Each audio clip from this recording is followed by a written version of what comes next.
I'll start the opening statement. Okay, so the recording is started, am I right? Yep. Okay. So, assalamu alaikum everyone. Bismillah wa salatu wassalamu ala rasulillah. We welcome you to this big debate, this critical and important debate between two great debaters, Umar and Silverado. So, if you've read the announcement, as we said, we're going to be talking about the 12th Imam in 12th Shi'ism, and most importantly, the deputies of the Imam. And if some of you have a question about why is this question significant in any way, now Umar will argue that that the 12th Imam, the deputies of the 12th Imam were not appointed. They were appointed. After the minor ghaiba or the occultation, which, as Umar argues, would mean that the narrative about the Imam was a later development made up later on, which kind of strikes the integrity of 12er Shi'ism. And obviously, your brother Silverado will be defending the traditional 12er narrative regarding the Imam and his deputies. So that's pretty much the topic. I'm expecting that the debaters will give a little bit of brief introductions about what they're trying to argue about. So yeah, that's really for the introduction. Who's starting first, if I remember correctly? It's me. It's you, Imam. Okay. All right. Let me just set up the timer real quick. So 10 minutes, inshallah. So how about actually, first of all, just quickly, present the format. So in the first, so in the beginning, 10 minutes for Umar to give their opening statements, and then 10 minutes for Silverado to make his case as well. And then there will be 5-minute rebuttals, one 5-minute rebuttal from Umar and from Silverado. And then there will be a second rebuttal round with the same duration. And then there will be a cross-examination between both debaters for 20 minutes. After that, there will be a just conclusions, 5 minutes for both, just to kind of conclude their points. And in the end, there will be a 20-minute Q&A. And we will make a channel where you guys can post your questions, or in fact, maybe you can even come on stage and ask the questions. And lastly, in the end, we're going to have, after the debate is done, we're going to have a informal discussion in VC in the server. We're expecting a big VC where if you have any questions or any things you want to criticize Umar on and push on his points, you can go there and talk to him directly in that VC. It's going to be an open discussion for everyone to be involved. So with that being said, Umar, go ahead with your 10-minute opening statements. Started? I started time. Go. Okay. Bismillah walhamdulillah wa salatu wassalamu ala rasulillah wa ala alihi wa sahbihi ajma'in wa man tabi'ahum bi ihsan ila yawm ad-din. Rabbi shrah li sadri wa yassir li amri wahlul 'uqdatan min lisani yafqahu qawli. We begin by praising Allah and thanking Allah for giving this opportunity to engage in respectful open discourse. I also want to thank Silverado for agreeing to this debate. After extending this offer to dozens of others, Silverado was the first kind of 12er to agree to this debate. And I think this indicates a level of sincerity. I hope and I pray that you're rewarded for this, inshallah. May Allah preserve you, guide you, and me as well, for whatever shortcomings I may have in understanding the religion, whose completion occurred with the passing of Al-Mustafa sallallahu alaihi wasallam. I want to start this debate with a brief review of the way that Sunni Shia polemics is typically done, and then propose an alternative framework for analyzing our differing worldviews, right? The Sunnis and 12ers both have very extensive, rich collections of hadith and narrations from which we extract our respective beliefs. We both employ a set of tools with which such hadiths are filtered, which have been formalized in the form of what we now call hadith science. Hadiths are generally considered problematic if they do not align with doctrines that are propagated by the prominent scholars. In both corpuses, we generally do not find books collecting said narrations which were authored contemporary with people from whom the narrations are taken. Just rewarded, people such as Bukhari did not meet the Prophet ﷺ. Kulaini did not meet Ja'far as-Sadiq. In order for the narration to get from the person who spoke it to the person who compiled it in a book, which has survived till today, we rely on chains of narration. We employ a process or a tool called ilm al-rijal to assess whether the narration was transmitted correctly and without tampering. We employ a kind of abductive argument to conclude that a narration which is transmitted by trustworthy people who met each other from whom they are narrating is likely to be correctly attributed to the original person who said the narration. In the case of the 12er corpus, the standard narrative is that this also extends to chains of custody of written works. So, companion of the Imam had a book that he may have secretly passed down to people over generations until that book landed in the hands of a famous muhaddith, who then included the contents of this book into his masterpiece, which kind of conglomerates these usul, right? So, Kitab al-Kafi, for example, compiling a subset of 400 usul. There's also the issue of codicology, which helps us determine if these books that we have, like Kitab al-Kafi, Kitab al-Ghaiba by Nu'mani al-Tusi, are actually even correctly attributed to their authors. But in the interest of time, I'm going to skip going over that. And let's just take for granted, right, that what we have today called al-Kafi was actually authored by al-Kulaini and so on and so forth. What we find more often than not is that the traditions which are considered to be authentic align with major beliefs of the religion. So obviously both 12verism and Sunnism have scholars who have done the tedious work of deriving a set of beliefs that are backed by the corpus. Typically, Sunni 12ver discourse tends to depend on this idea that if you find enough narrations within the opposite corpus that contradict the standard narrative of the sect, this somehow proves its falsehood. But more often than not, what we find is that this is kind of a fruitless effort, because the scholars have already done the work of making sure that the corpus aligns with the sect's beliefs. My opponent was famously part of a project called the Shia Hadith Project, where they found that sometimes there's evidence to suggest that narrators are actually, like, the process is done backwards, where narrators are deemed untrustworthy because of what they narrate instead of the opposite way around, right? That what's found to be authentic and inauthentic is based on who narrates it. Long story short, Orthodox Sunni beliefs generally align with authentic narrations in the Sunni corpus, and 12er Orthodox beliefs generally align with authentic narrations in the 12er corpus. Yet both sects would reject narrations from the opposite sect if they do not align with their own beliefs. So, for example, Exhibit E is one such example, is an example of one such narration. All narrators in this hadith are graded with the highest level of trustworthiness. But if confronted with this hadith, the 12er would simply reject that these words were said by Ali radiallahu anh on the basis that he is not under any obligation to accept the trustworthiness of the people in the chain. The gradings of the persons in the chain were made by Sunni scholars.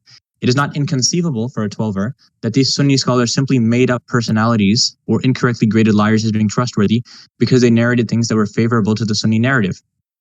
I would concede that this line of reasoning is sound to an extent.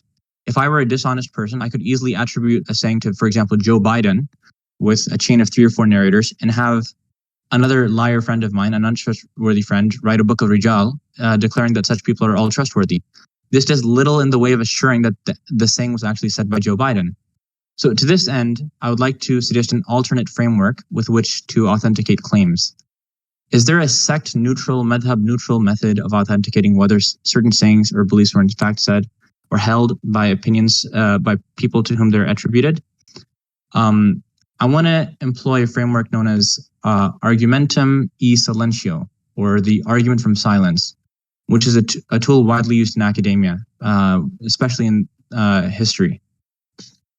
I want to turn your attention to Exhibit F, which kind of goes over what this tool is and discusses it more in detail. And so basically the argument is as follows, right?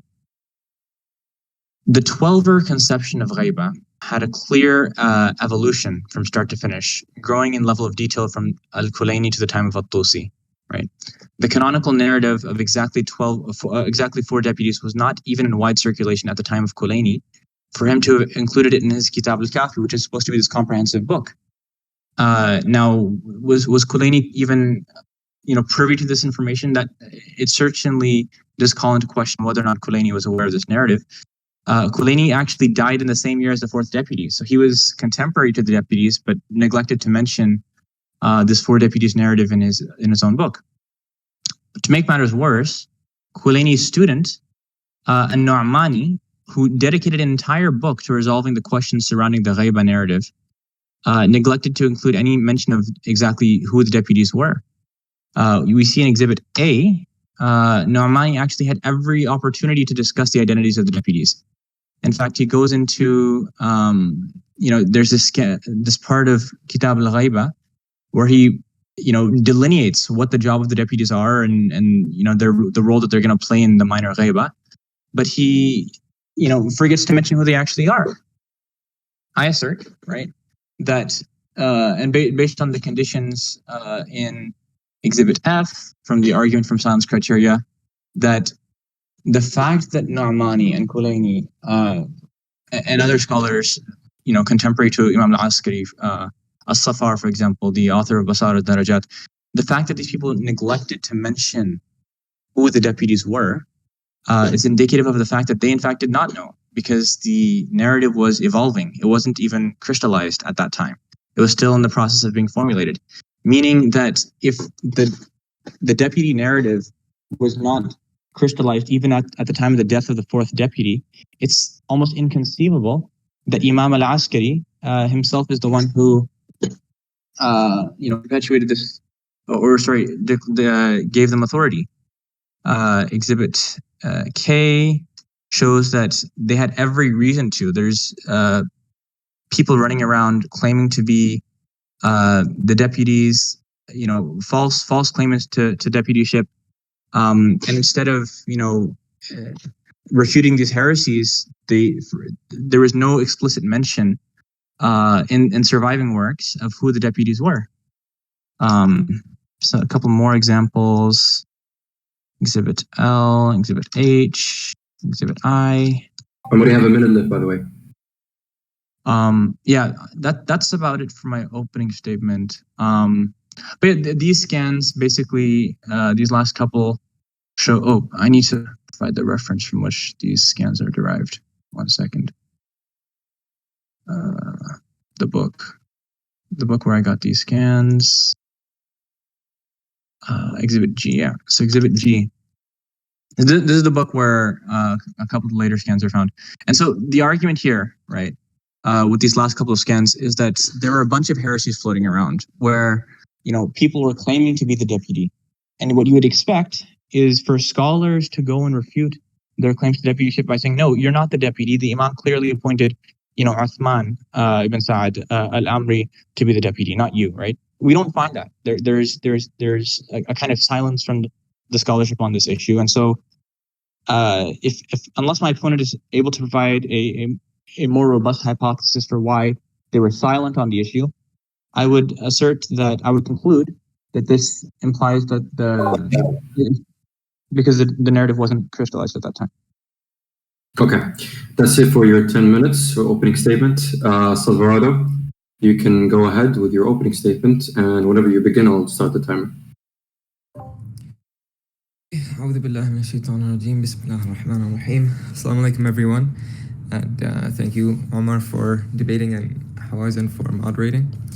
So for my evidences, I'd like to post a PDF which has some slides. I put it in my Silverado evidence channel. So if you can follow along on there, it's easier because I'm relying on a bunch of chain maps, for which it's much easier to just post a single document rather than going through them and posting each one individually. So I'll start by briefly discussing the background of this debate. So when Super.Omar first asked me to debate him on this subject, I first thought it would be pointless because the Sunnis don't even accept the imamat of the 12th Imam, let alone his predecessors. So what's the purpose of debating about the deputies? But Super.Omar argued using the analogy that if X is necessarily followed by Y, and Y is not true, then that means that X can't be true either. Meaning by this that if the imamat of Imam Ali alayhi salam is necessarily followed by that of by the occultation and the imamat of the 12th Imam, that if the occultation doctrine was proven to be a fabrication, that means that Imam Ali alayhi salam was not appointed as an Imam either. Well, sure, but then in this case, you have to prove that the occultation narrative cannot possibly be true from within the Shi'i paradigm. So that's what I expect from Omar's arguments today, to prove that the occultation cannot possibly have occurred and that the deputies are obviously false. So having said that, let's move on to some historical context for the occultation. So the first hadith for which I've put a chain map is a hadith attributed to Imams Baqara and Imam As-Sadiq alayhi salam, which says that there will be 12 muhaddathun after the Prophet sallallahu alaihi wasallam. And a muhaddith is someone who can hear the angels. So this hadith is about the Imams. And something that's interesting to point out is that Ali ibn Abi Hamza also narrates this hadith from Abu Basir. And he later on goes on to become a Waqifi. So you see that even him, before his deviation, narrated this hadith about the 12 Imams. And the point of showing these chain maps is to show multiplicity of chains and to show that these doctrines can be traced early on because of tawatur. And even if you don't trace them back to the Imams, even if you claim that these are falsely attributed to the Imams, they undisputably go back to before the ghaiba. So we can see that before the actual 12th Imam was born, we already had hadith saying that there would be 12 Imams. And the next hadith that I showed chain map for us shows the same thing. This is for the Emerald Tablet hadith, in which Jabir ibn Abdullah al-Ansari sees from Sayyidah Fatima alayhi salam a tablet which contains the names of the 12 Imams. And then we also see that there are hadith mentioning 12 Imams in the hadith of the other sects. So we find in Fi Nusrat al-Waqifa, which is a book of the Waqifis, who are the sect that believed in only 7 Imams and stopped with Imam Musa al-Kadhim alayhi salam, and believed that he was the Mahdi who went into ghaiba. They reported a hadith which comes from Imam Sadiq alayhi salam, which says, O Sa'id, 12. When 6 pass, Allah will grant victory upon the 7th, and 5 from us, that Ahlul Bayt, will rule. So even this hadith is mentioning that even though the 7th Imam is the Qa'im, there will be 5 more after him. So even the Waqifis knew of this hadith of 12 Imams existing, such that rather than try to deny this, they had to instead try to make a cope around it, which is that 5 more Imams would come after the Qa'im and rule. And we also, of course, know of the famous hadith of the 12 caliphs from Sahih Muslim. So all of this shows is that this idea that there would be 12 predates the occultation. So it's not that, for example, Imam Hassan al-Askari alayhi salam died without a son, and that forced the Shia to stop at 12 Imams. But this was something that was expected previously. And we also see in the next chain map, we see the necessity of a divine authority. So the Hujjah. The Shia believe that there must always be a Hujjah on the earth representing Allah. And this is a chain map. You can see the huge multiplicity of the chains. And this is only in Al-Kafi. You can find the same hadith listed in a number of other books. But this shows that this belief also predates the ghaiba and was prevalent among the Shia. The next chain map shows the Mahdi being born in secret. So this also shows that the idea that the Mahdi was to be born in secret was also known to the Shia prior to the ghaiba, as you can see from this chain map, which demonstrates a huge multiplicity of chains going back long before the ghaiba. And then the next 3 chain maps are from Kitab al-Ghaiba of al-Nu'mani, Kitab al-Ghaiba of al-Tusi, and al-Kafi by al-Kulaini. And these are talking about there being 2 ghaibas. So even the idea of 2 ghaibas again was predicted before the actual 2 ghaibas occurred. And what we find that's really interesting is that in Fi Nusrat al-Waqifa, again, we find Waqifi hadith about the 2 occultations. So this hadith going to Imam Sadiq saying the master of this authority will have 2 disappearances. One of them is longer until it is said he died, and some will say he was killed. So none will remain upon his affair save but a small band from his companions, and no one will be informed of his location and his affair, and not other than him to the free slave who will follow his authority.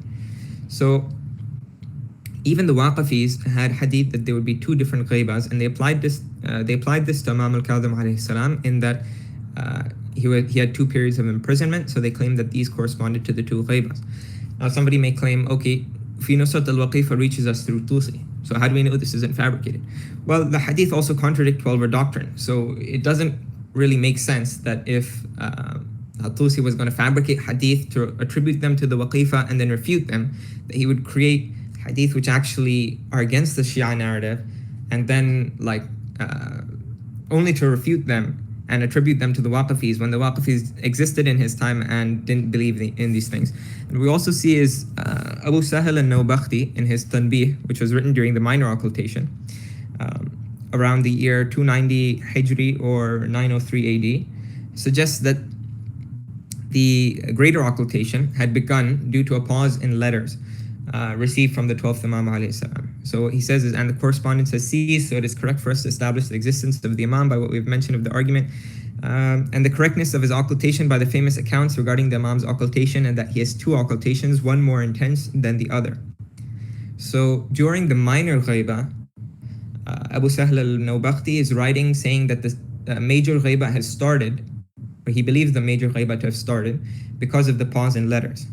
So why would Abu Sahl be trying to apply hadith about two ghaibas unless there were already hadith about two ghaibas? Because there had not come a necessity for him to invent the doctrine of the two ghaibas. Like you can say after the second ghaiba, these later scholars like Tusi and Saduq, etc., just fabricated this doctrine. But Abu Sahl al-Nawbakhti during the minor ghaiba is already writing that there's a second ghaiba and distinguishing between a smaller ghaiba and a larger ghaiba.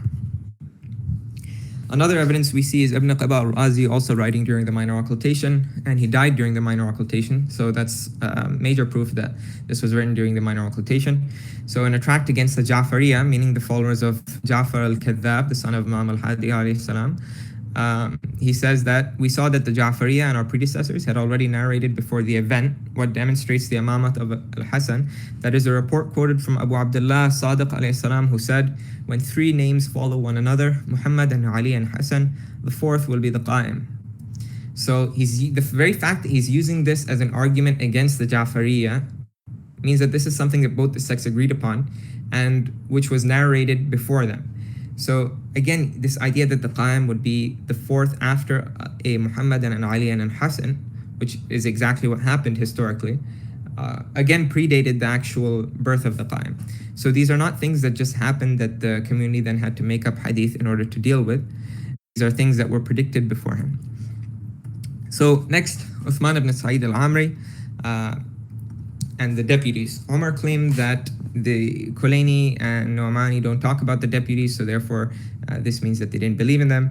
This is actually not the case, because we actually have Kulaini narrating in Al-Kafi from the deputies and from Uthman ibn Sa'id al-Amri, for example, the first deputy, and Abu Sahl and Nawbakhti in his Tanbih also mentions the deputies. So, and this is again during the minor occultation. And we find in Al-Kafi Imam Hasan al-Askari alayhi salam narrating that Al-Amri is trustworthy to me, whatever he will deliver to you is from me. Amri and his son are trustworthy people, whatever they say to you from me, they listen to them and obey them because they are trustworthy and reliable people. And he also says that both during and after his life, both the Amris, Uthman ibn Sa'id and his son Uthman, are reliable. So we find that the 11th Just letting you know you have a minute left. Go ahead. Okay, thank you. We find that the 11th Imam alayhi salam explicitly endorsed the reliability of Uthman ibn Sa'id and his son. And we also find that the community was united around them, as Abu Sahl says in his tract in Tanbih. He says, and there remained from them a single man whose uprightness and trustworthiness they had agreed upon. So he ordered the people with reticence, and that they are not to broadcast anything from the Imam's commands. So he explicitly orders them to kitman, or like secrecy. So you can easily explain why people during the minor occultation, or Al-Kulaini, for example, or Al-Nu'mani, are not explicitly writing down, hey, there's 4 deputies, these are their names. Especially when the deputy had literally ordered the people to secrecy in order to protect the identity of the Imam and his representatives. And that's it for my introduction. Perfect. Okay, so now we're going to move into the first rebuttal round. Umar will be going ahead with his first 5 minutes. So, Umar, whenever you start speaking, I'll turn on the timer. Okay, Bismillah. So a little bit confused about why the first 7 minutes or so was spent discussing something completely off topic, but that's fine. That is a topic that I've been interested in.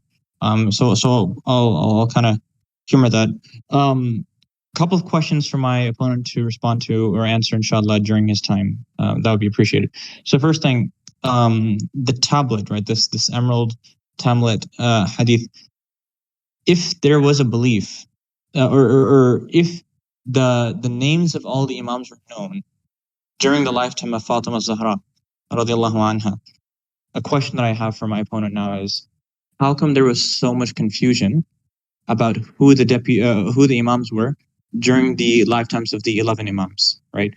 Or after Ali, right? So there was, radiallahu anh, there was a huge kind of split. Even Zurara, right, who Imam Ja'far says about Zurara, if it wasn't for Zurara, all the sayings of my father al-Baqir would have been lost, right? Even Zurara himself, who, mashallah, has such a comprehensive understanding of the ahadith of al-Baqir, rahmatullahi alayh, was unaware of who the successor of Ja'far as-Sadiq was. He sends his son, and famously we know, he sends him to Medina to find out who is the successor of Ja'far and find out that there's Musa al-Kadhib.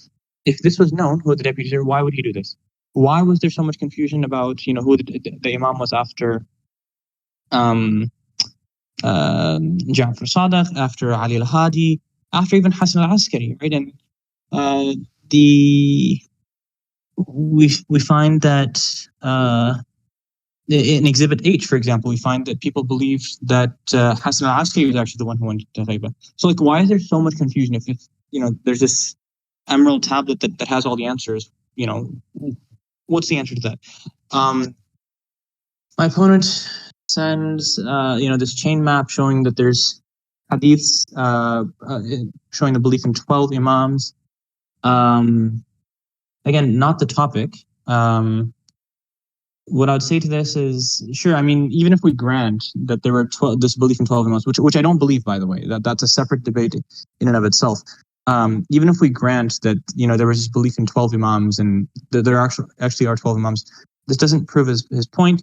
But to this, I will just say that Kulaini, Saduq, and Nu'mani, they're all kind of related in the sense that they were contemporary to each other or very close to being contemporary to each other. My opponent actually did me the favor of putting the date of their deaths. So, we can see that they were all contemporary to each other, and they lived in the same geographical area. So it wouldn't constitute true tawatur, like what we see in oftentimes in the Sunni corpus. We have somebody in Iraq compiling hadith and somebody simultaneously compiling hadith in Egypt, somebody in Hijaz. That's what I would consider to be true tawatur. If they're all contemporaries of each other, this doesn't preclude the possibility of them all kind of collaborating and concocting the same narrative. Again, that's off topic, so my opponent doesn't even have to respond to that if he doesn't want to. So regarding the fi nusrat al-Waqifa, again, kind of off topic, but since my opponent brought it up, I'd like to respond. Why would At-Tusi narrate a hadith which is contradictory to the 12-er narrative just to refute it? Well, my answer to that is because that is quite literally the definition of a straw man argument, right? You have you're debating with somebody, you have an opponent, you take their argument, their hadith, whatever, you misrepresent it, you alter it in some way, and then you tear that down, right? That's quite literally, a straw man argument. Those are very common, and it's not inconceivable that At-Tusi used a straw man argument. There's this belief in two ghaibas. Sure, I grant that. It's interesting that my opponent cites Abu Sahal, because this person, if my opponent would just turn his attention to Exhibit I, which I posted, Abu Sahal actually was of the belief that the 12th Imam would die in ghaiba and his son would eventually come out. 30 seconds. So it's interesting that my opponent cites that belief. Last thing I want to say, my opponent says that I don't have enough time to address the last couple of points, but my opponent says that Kulaini mentioned or narrates from Uthman, the first deputy. Sure, and he calls him trustworthy. Yes, we know that Uthman was all four deputies were companions of the 11th Imam. Where does he refer to the canonical four deputies narrative, though? And also, which slide number is he referring to in that from Al-Kafi? I see that, but not, I don't see which slide is from Al-Kafi. Okay, so I'm sorry. Go ahead, Silverado, with your rebuttal. 5 minutes. Okay. So the first thing that Omar mentioned is if the Imams were known, why was there confusion? Well, the number 12 Imams were known, but the exact identities of the Imams were obviously not known and broadcast to the general Shia populace for the purposes of protecting their lives. Because if the successors were known, obviously they would be targeted, as we believe that all of the Imams were assassinated. Regarding the Zurara not knowing who the next Imam was, this is false, and I've put a hadith in my evidence channel which shows that the Imam actually explicitly refuted the idea that Zurara didn't know who the successor to Imam al-Sadiq alayhi salam would be, and actually he was just sending his son to get permission to reveal who that Imam would be. So the Imam himself has explicitly refuted this. And Omar didn't exactly understand why I was bringing up these chain maps about the 12 Imams and the Ghaibatain, so let me explain that. What I'm trying to establish is that the doctrine of the Mahdi going into occultation twice and being the 12th and final Imam is something that predates the historical Ghaibah. So this narrative cannot be something that was a historical back projection that was invented because of the circumstances of time. Since the 11th Imam died without a son, then we had to, come up with the doctrine of the occultation. And then since the 4th deputy died without leaving an heir, then we had to come up with the doctrine of the major occultation. Like, all of this stuff was actually predicted beforehand. And we know that because of these chain maps that go back early. And even if, as my opponent tried to dismiss and Nu'mani and Saduq's like chain maps by claiming that they could have been collaborating together to fabricate. So first of all, this is not relevant because we're trying to establish orthodoxy, and trying to say that if the 4 deputies are false, then the 12 orthodoxy is false. But this isn't about precluding possibilities. It's about showing early beliefs among the Shia. And we also have Abu Sahel, who was writing during the minor Ghaiba, referring to the 2 Ghaibas, and we have the Waqifis writing in their hadith books, also predating the Ghaiba, about that there would be 2 Ghaibas and that the Mahdi would go into occultation and that there would be 12 Imams.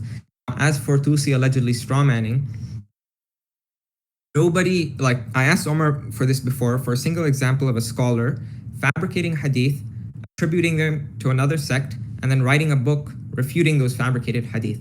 It makes absolutely no sense. And if he wanted to fabricate hadith, support the Shia narrative, and then refute them, why would he fabricate hadith that actually contradict the Shia narrative? Like the 7th Imam being the Qaim, for example. It makes absolutely no sense to any sensible individual. And as for Abu Sahel believing that the 12th Imam died in Ghaiba, this comes from Ibn al-Nadim, who's writing this. It doesn't come from the writings of Abu Sahel himself that have reached us, so there's no way of verifying this. And even if we say that he believed this, again, it doesn't show anything because he doesn't appeal to hadith to say that the Imam would die during his Ghaiba, while he does appeal to hadith regarding the 2 Ghaibas that would occur. And we also have hadith pre-existing the 2 Ghaibas, that there would be 2 Ghaibas that occur. So again, what I'm trying to establish, the hadith in Al-Kafi that I referenced, you can go to the slide saying Uthman ibn Sa'id al-Amri during Imam al-Askari's time, and the slide saying Uthman ibn Sa'id as deputy. And what we find is that even people who refuse to accept the deputy status of the 2nd deputy also recognize the 1st deputy. So we have Ahmad ibn Halal al-Karhi, companion of the 11th Imam, who writes, I did not hear the Imam designate Abu Ja'far, the 2nd deputy, for the agentship, but I do not deny his father. So if this is, again, a Shi'i fabrication, they would have made it in favor of both of the deputies, right? But this is actually claiming that one of the deputies is false, but that he acknowledges that the 1st deputy was vouched for by the Imam himself. So again, we have a number of authentic hadith which explicitly endorse the 1st and 2nd deputies. The Imam says explicitly in these wordings that before my death and after my death, that they're reliable. And we don't see this kind of endorsement for anybody else, either during the lifetime of the 11th Imam or even predating him. So very obviously, this is meant to convey a special status to us, and it is for this reason that the early Shia gathered around these individuals, and it's for this reason that we see Abu Sahel writing that the Shia community was united regarding their accepting of hidden agents' trustworthiness and reliability. All right, that's it for your 5 minutes. So there's a second round of the rebuttal. So go ahead, Omar, 5 minutes. And yeah, go ahead. Okay. Bismillah. So just kind request to my opponent, inshallah, when he references evidences presented in the slides document, if you could just tell me what slide number. If he wants, he can unmute right now and just tell me which slide number the Hadith al-Kafi he's referring to. You don't have to though if you don't want to. 13. 14, sorry? 13. 13, okay. So slide 13. Oh, there's no screenshot of it. Okay, that's why I missed it.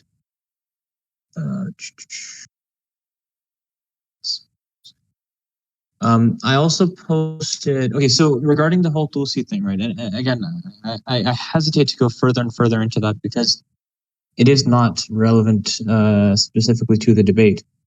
Okay, so in slide 13, this is a bunch of hadith from Mu'jam al-Hadith al-Mu'tabara, which I believe is a very late book. It's like contemporary almost. If you go to the third hadith listed there, it's from al-Kafi. Okay. Oh, it's from al-Kafi. Okay. I have to read it. Sorry. Would have been helpful if you included a screenshot for this in the slides like you did for the other hadith. Could have read it before.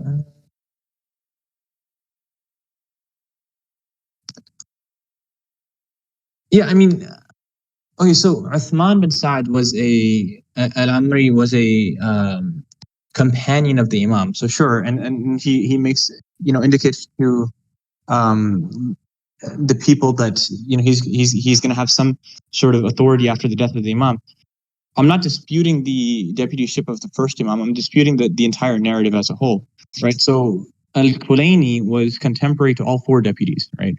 He neglects to mention any of them, all of them, right? He does mention Uthman, sure. And again, even the evidence which you cited, Ahmed bin Hilal, he does not dispute the first deputy. He starts to dispute the later deputies, right? So as a narrative, and this is actually very consistent with what I'm saying, which is that the narrative of the four deputies, the canonization of this, exactly four deputies and no more after, and there are these specific people, that was in crystallization. That was still in the process of being agreed upon by the inventors of the 12er religion. It wasn't until a few years after, or a few decades after the passing of the fourth deputy that there was this kind of ijma' on this issue. And that's evidenced by, perfect. Thank you, Silverado, for citing that narration from Ahmed bin Hilal, where he says, I don't dispute his father, but I do dispute him, right? So the fact that there was sort of this dispute over who are the later deputies just, further proves my point.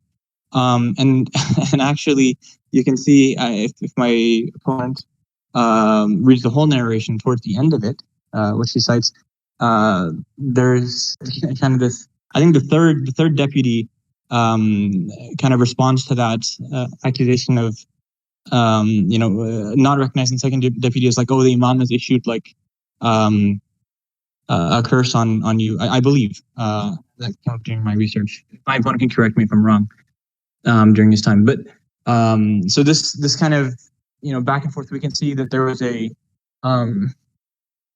was an attempt to discredit Ahmed bin Hilal for just saying, hey, I haven't seen any proof for his deputyship. And then the third deputy, who again, I don't believe in the 12th Imam. I don't believe that this came from the Imam. I believe this was the words of the third deputy himself, says, oh, the Imam has excommunicated you from 12erism for denying the second deputy. As for why would Tulsi use a straw man?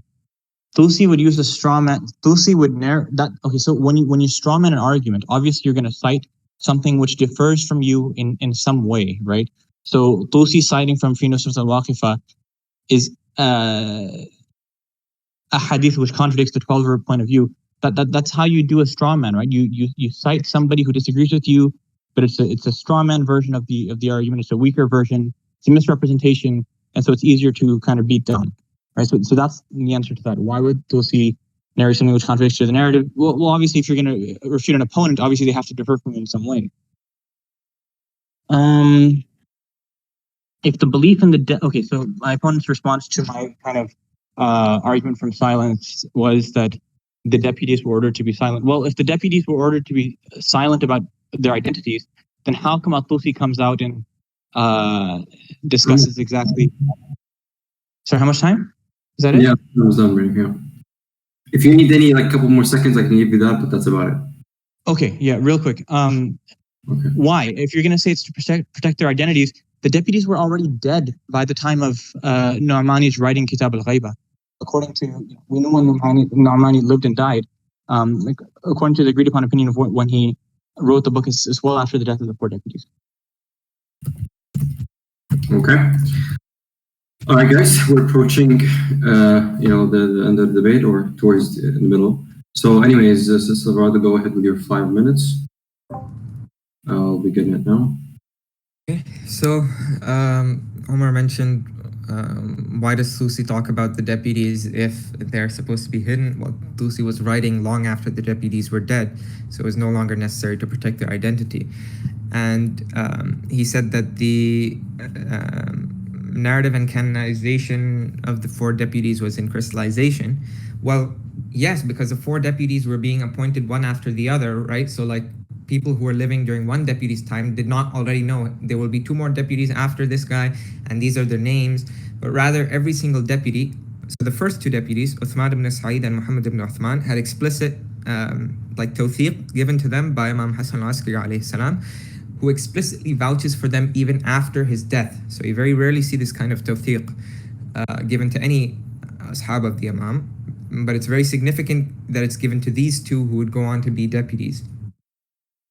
He also, in a hadith, mentions that, so the hadith in which he says he's the trustworthy man of the past and my man of trust in my lifetime and after my death, in my evidence section.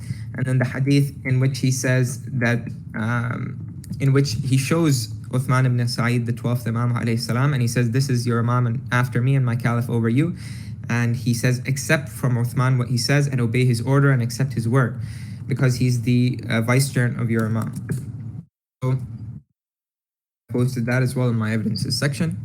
So what you see from this is that Uthman ibn Sa'id and Muhammad ibn Uthman were already vouched for during the lifetime of the 11th Imam alayhi salam.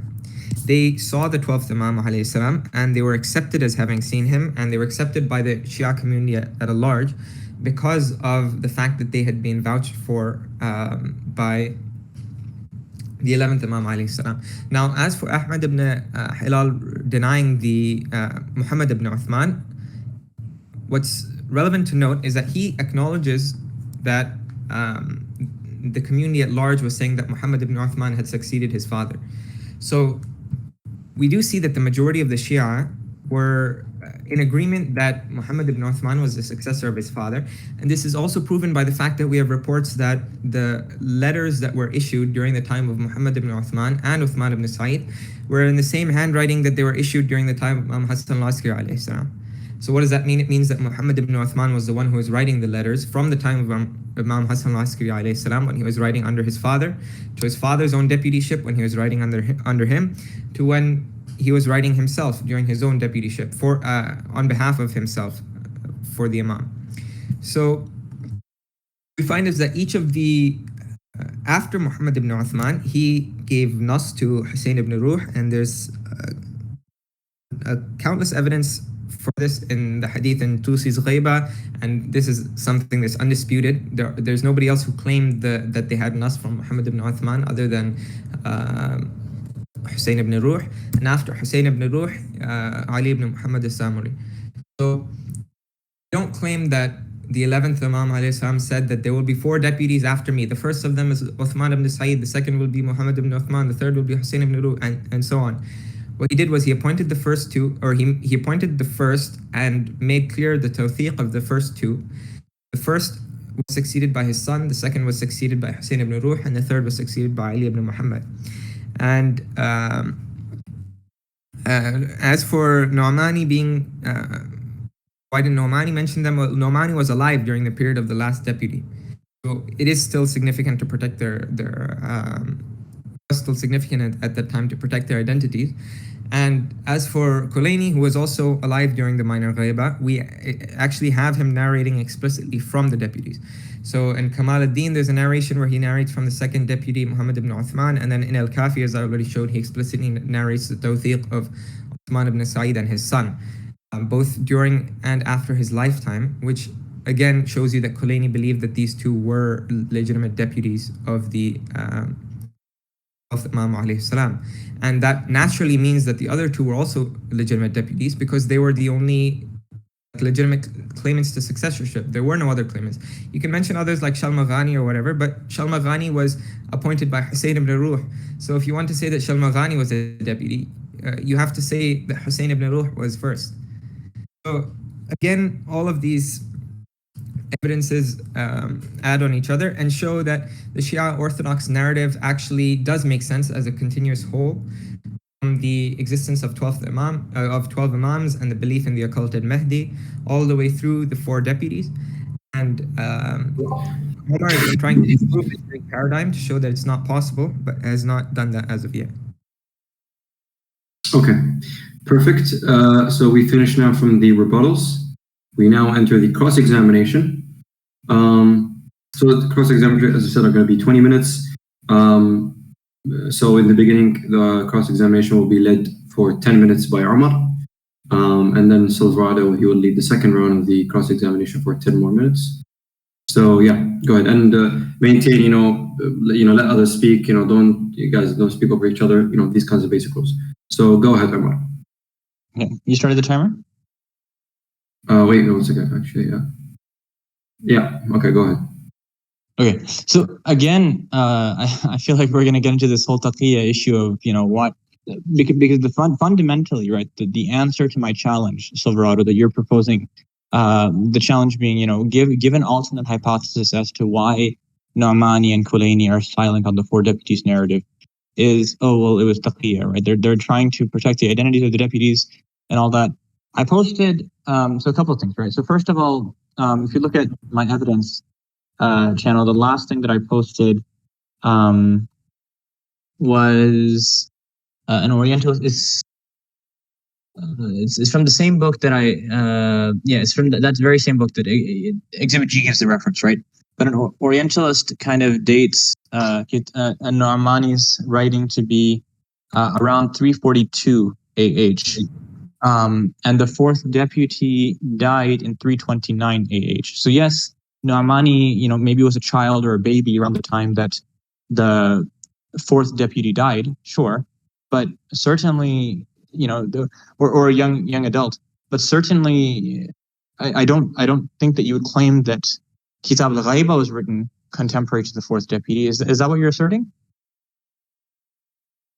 No, what I'm saying is that we're trying to show that this is inconsistent from within the Shi'i paradigm, right? So you're saying that it cannot be that these people were actually legitimate deputies, and your argument from silence, but it doesn't work from the Shi'i perspective because we explicitly have Abu Sahel saying that the deputy ordered to silence.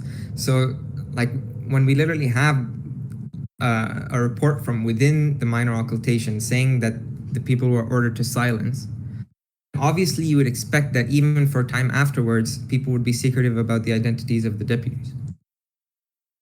Why would you expect for a time afterwards for people to be silent? Like, what's the goal? What's the goal of being silent afterwards? Protecting the identity of the Imam. But the Imam is in Ghaiba. Yes. Nu'mani was alive during the period of the last deputy. So correct. What is the evidence that he wrote Kitab al-Ghaiba after the 4th deputy had died? I think based on his age and his date of birth. Like it's unlikely that he was still a student of Khomeini, I think, up until Khomeini's or the fourth deputy's death. So it's unlikely that he was authoring books on his own prior to that. Is that unlikely? Okay, sure. I mean, you can grant it, but then the answer. Okay, so if you're going to say that the Orientalist is wrong, and in fact, Al-Ghaiba was written prior to the passing of the fourth deputy, my question becomes, why then did Khomeini mention the first two deputies in his book? Like, why is there this? Why is the student of Na'mani having this kind of secrecy, but then Khomeini mentions the first deputy? What happened to secrecy there? Why is there this inconsistency in the Taqiyya narrative again? There's no inconsistency because Khomeini does not explicitly say, hey, these two are the deputies of the Imam. What he says is that they have tawthiq from the 11th Imam both before and after his death. So Shia at that time would understand naturally that Uthman ibn Sa'id al-Amri and his son were claiming to represent the Imam, and then they would see these hadith that they're actually vouched for by the 11th Imam. So that means that what they're claiming is true. Al-Khomeini himself does not explicitly say in Al-Kafi, these are the deputies of the Imam and they're claiming to be his representatives. So there's no contradiction in the Taqiyya there. Right. So the claim is that the Abbasids, could have had possession of, Khomeini's works and Nu'mani's works, and that's why they're trying to protect the deputies. Is that your claim, Silverado? That if it was circulated widely that these people were claiming to be the deputies, then they would be in danger, yes. And we have hadith, for example, explicitly of like Hussein ibn Ruh doing taqiyya in the Abbasid court. Let me send the hadith for that. Right, but Nu'mani certainly was not contemporary to the first deputy. The first deputy died, I think his deputyship only lasted 2 years. So he certainly could have mentioned at least the first deputy in Kitab al-Ghaiba, right? I mean, if you look at Exhibit A, he had the perfect opportunity to. He literally mentions, during the Ghaiba, the Imam's going to communicate via deputies. Why not just mention, okay, and the first of them is so-and-so. He's dead. Like, who was he protecting a dead person from? His son was claiming to be the second deputy. And his successor, Hussein ibn Ruh. So, like, revealing the identity of the first deputy, even though the first deputy is dead, is obviously going to endanger the second deputy. Because if you know who the first deputy is, then people will ask, okay, who did this guy appoint as his successor? And then, of course, they'll come to the conclusion that it was Muhammad ibn Uthman. But couldn't the same, just regress that logic one step? If you know who the 11th Imam is, wouldn't you know who it's like, you're saying basically if you know the identity of the person appointing, if person A appoints person B, right, and person A is dead, if you know the identity of person A, you can identify person B. That's your logic right now, right? So couldn't you just apply that with, instead of person A and person B being Uthman and his son, couldn't it be Hassan al-Askari and Uthman? I don't see what you mean. What do you mean by that? Like, sorry. Your logic right now is that if Nu'mani mentioned, so again, this is all, by the way, this is all contingent on Al-Ghaiba being written during the lifetime of the fourth deputy or the third deputy, which again is unlikely given the dates, but whatever, we'll grant that. If you're saying that Nu'mani did not mention who the first deputy was, because even though he was dead, he was certainly dead, but certainly the first deputy was dead by the time of the writing of Al-Ghaiba by Nu'mani. You're saying that if he mentioned who the first deputy was, then they would have been able to find out who the second deputy was, even though the first deputy was dead. So, I mean, how would they have gone and interrogated a dead body, or how exactly does that work? They would just ask around? If his own children are alive, right, and people are the memory of him is around, people who knew him are around, you can ask his associates, you can try to find out who did this guy appoint as his successor. Like, it just puts the deputy in unnecessary risk to mention who the first deputy was. Okay, so was it known? So why couldn't they have done that with Al-Askari, right? Find out who Al-Askari's contemporaries were, find out who his companions were. In fact, Khomeini, according to you, in a very clear manner, for your, that's your argument, right? Khomeini made it very clear that Uthman bin Sa'ad has a very, clear distinction from the rest of the companions, and that he has tawthiq even after his death. this kind of clear, appointment of the first deputy, according to you, wouldn't that cause the same endangerment? How would that cause the same endangerment when he's not claiming that this guy is the representative of the Imam and he knows his location? So you're saying that Kulaini was not explicit in his appointment of the first deputy, in his narration of the last deputy. Uthman ibn Sa'id is reliable, as is his son, that they are truthful and reliable both during and after Imam Hassan al-Askari's death. So in order to get from that he would be the deputy, you have to know that Uthman ibn Sa'id was calling to his deputyship and that he was recognized as a deputy. I see. So couldn't the same logic be applied to the second deputy, right? Like unless the Abbasids had knowledge that the second deputy was calling to his deputyship, you couldn't identify him as being a deputy. If you know that Imam has a deputy, then you can follow that. You can ask that deputy's associates and try to find out who his successor was. Okay, so I'm sorry, maybe you answered this before. I forgot. Why could that not be applied to Al-Askari? Like, why couldn't we just find out who his associates were and from there extrapolate who the deputy is? Because his associates does not mean anything about people like representing his son or again, if you don't know that Uthman ibn Sa'id is claimed to be a deputy, then you have no reason to suspect that he knows where the 12th Imam is or that he's in contact with the 12th Imam. All you know is that he was vouched for by the 11th Imam. Okay, so one other thing I kind of, well, before I say that actually, you can respond to this, you don't have to, but I'm just saying this for the audience. I feel like you're trying to have your cake and eat it too, where you're trying to say, well, hang on, if you know X information, it'll be very easy to find out the rest, right? So if you know who the first deputy is, it'll be very easy to find out who the second deputy is. But then at the same time, you're not being consistent with that with Al-Askari, meaning if you know who the 11th Imam is, then you know who the deputy is, right? It just, I feel like this is not necessarily succeeded by deputy, right? The very idea that there is a deputy who is representing the Imam is not something that was publicized by the Shia to the non-Shia.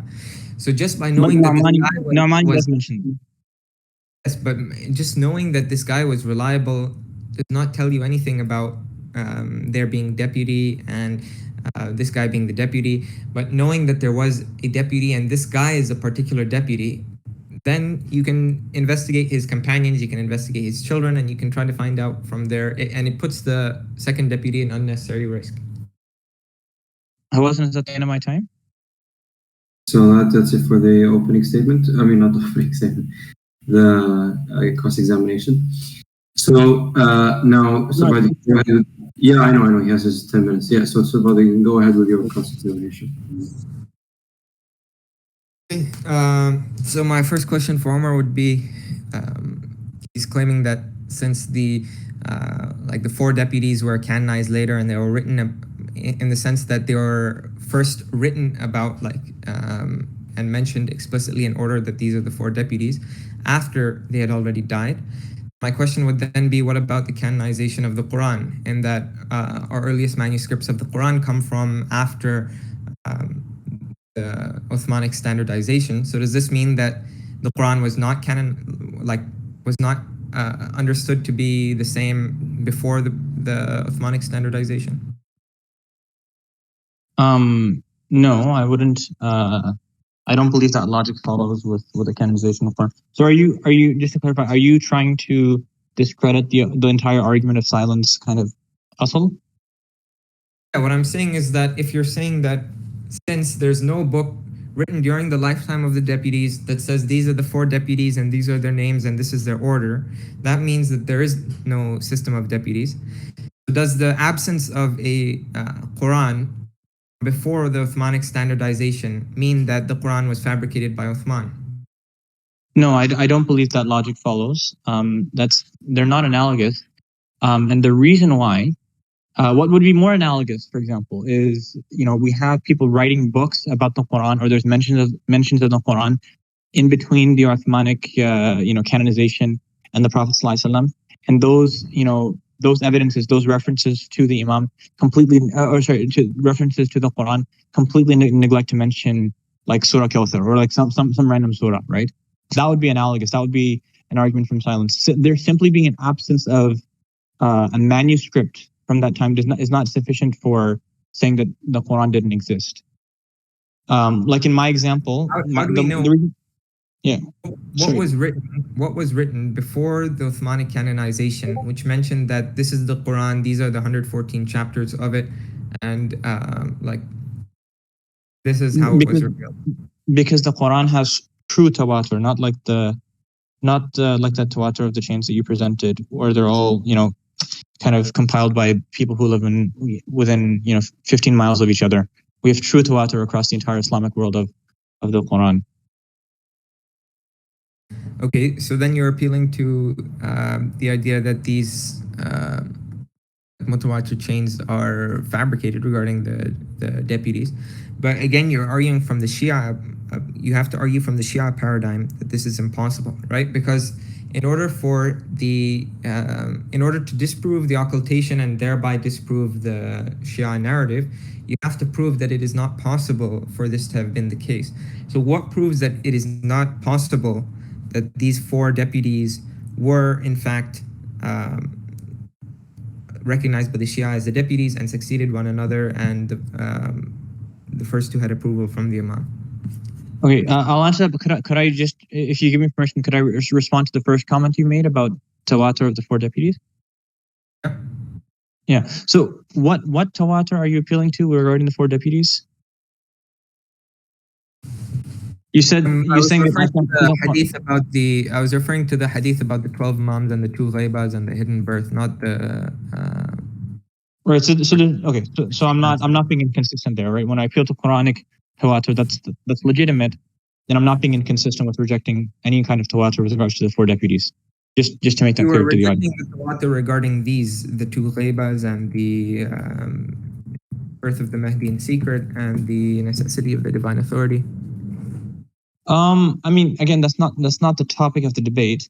And the tawatur of the Quran is it's like comparing a Lamborghini to a 1995 Toyota Corolla. When you talk about the tawatur of the Quran versus the alleged tawatur of 12 infallible Imams or whatever, we can I would love to, if you'd like to, I'd love to have a debate on the origins of this 12 Imams narrative. But again, that's not the focus of today's debate. With regards to relevant, because if we demonstrate that this pre-existed the existence of the actual 12th Imam and the historical happenings of the occultation, then that means that this was not a historical back projection, right? This is not something that was written afterwards, that was just created in order to explain what coincidentally happened to happen. But this is actually something that was believed by the Shia before the actual occultation. This is something that people were expecting to some extent, and therefore this is not some fabrication like you're trying to paint it out to be. Right. I mean, again, the 12 Imams is a separate topic in and of itself, and I'd love to get into it. I just don't have time in this exact debate to do that. But even if I grant, Silverado, right, to answer your question, even if I grant that has true tawatur, which it doesn't, but even if I grant that it has true tawatur and it it's very robust and this belief of Imams, so on and so forth, that still doesn't get you to where you want with the deputies. It's like with the Sa'ad ibn Ubadah question in the last debate. That doesn't get you to what you're trying to prove for the debate, right? Like, there's been tawatur about 12 Imams doesn't prove tawatur of 4 deputies. What it proves is that the Mahdi was born in secret and that he was occulted, and that he would have 2 different occultations. And that in itself proves the Shia narrative, by the way. The deputies are just they're not critical to the Shia narrative in that sense, but they are vouched for by the 11th Imam. So that is what proves that they're deputies. Right, but that's not tawatur, right? So when it comes to your comparison of Quran versus my alleged rejection of tawatur, I'm not rejecting any tawatur with the 4 deputies. There is no tawatur on that issue of the 4 deputies. I'm not being inconsistent there. Well, there was general acceptance of the Shia community around the 4 deputies and the fact that they had been recognized during the 11th Imam's time as being reliable. So, I mean, there's general acceptance of Jesus Christ being the Son of God. That doesn't make it true. But by Christians. Well, the companions of the 11th Imam recognized that Uthman ibn Sa'id had been given tawthiq by the 11th Imam. And it's for this reason that Abu Sahal says that the people had remained from them a single man whose uprightness and trustworthiness they had agreed upon. So again, everybody is agreeing on the trustworthiness of Uthman ibn Sa'id, even people who rejected later deputies. So there's a consensus of the Shia community and the people who knew the 11th Imam that this man, Uthman ibn Sa'id, who was in charge of the financial institutions and the agentship of under the lifetime of the 11th Imam, continued to represent the Imam during the lifetime of the 12th Imam. Right. I mean, I'm not sure what the issues with 12ers, right? You feel like you can prove 25% of it and then the rest just follows. Same thing with like if I prove Imam Ali, then all 11 others follow from that. You prove the first, sure, great, right? Ahad narration for the first. You still have 3 more deputies to prove. For the debate is about the 4 deputies. Like, okay, you proved the first.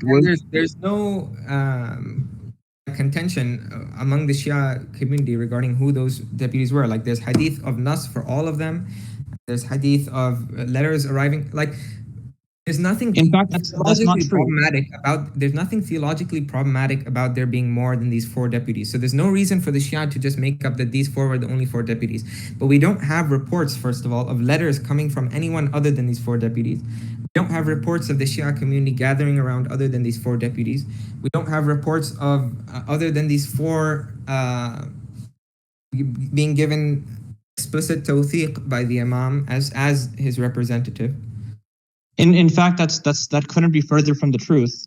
You yourself, I didn't even have to bring it. I was going to bring it, but you yourself brought the narration of Ahmad bin Hilal rejecting who does he claim is the deputy instead? He doesn't know, but and again, there's other claims. Ibn Sayr claims to be a deputy. Shalmaghani claims to be a deputy. Shalmaghani was appointed by Hussein ibn Ruh, so that doesn't follow at all.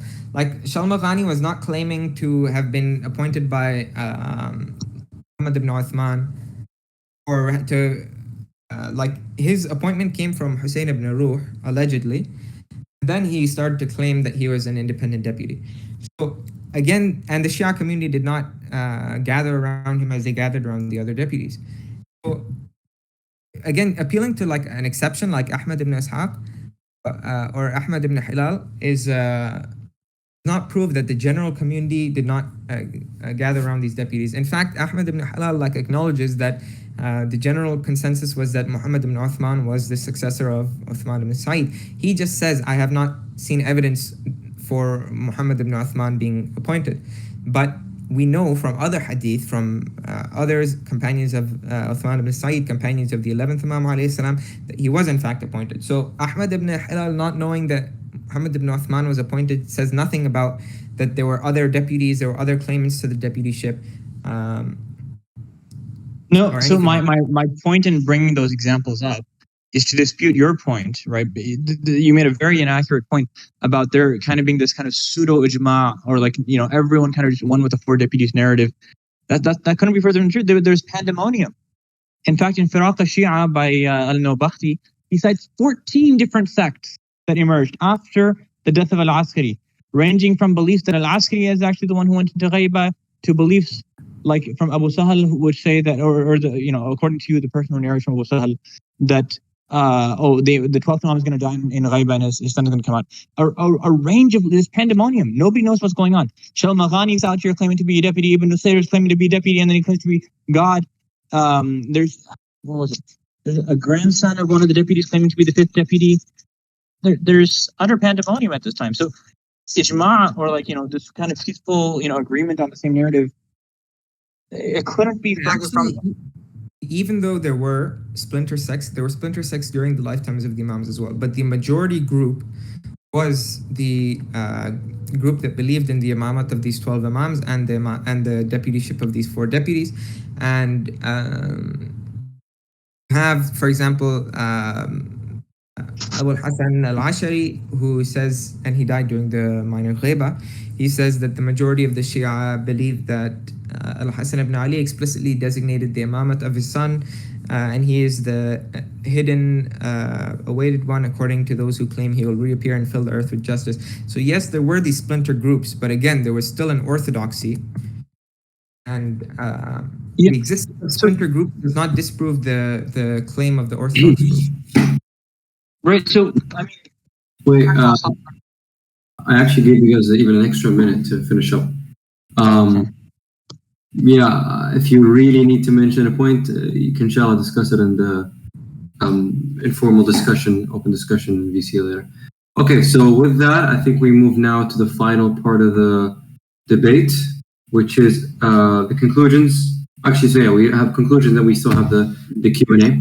So inshallah, it's going to be quick, 5 minutes for Umar, 5 minutes for Silverado, and then we're going to move for the Q&A. Just a reminder, guys, post your questions in the Q&A chat, and please let the questions be at least in a broader sense about the topic. They don't have to be exactly about like specific points, but it has to be related to what we're debating today. Don't ask about istighatha or any of these silly points.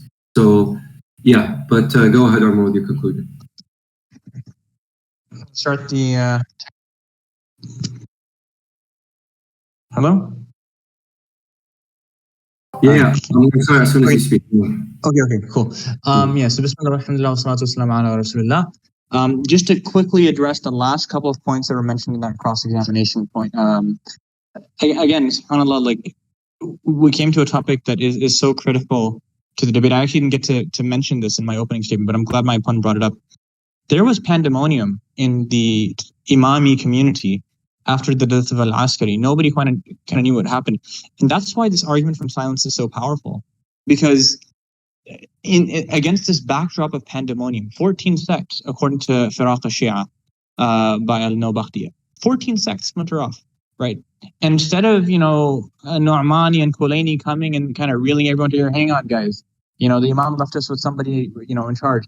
There's these 4 canonical deputies who kind of, we should all abide by. Al-Nu'mani is just completely silent on the deputy. My opponent claims that it's because of some kind of, again, subhanAllah, when you talk to others, it's always the same thing, taqiyya, to protect the identities of the deputies, right?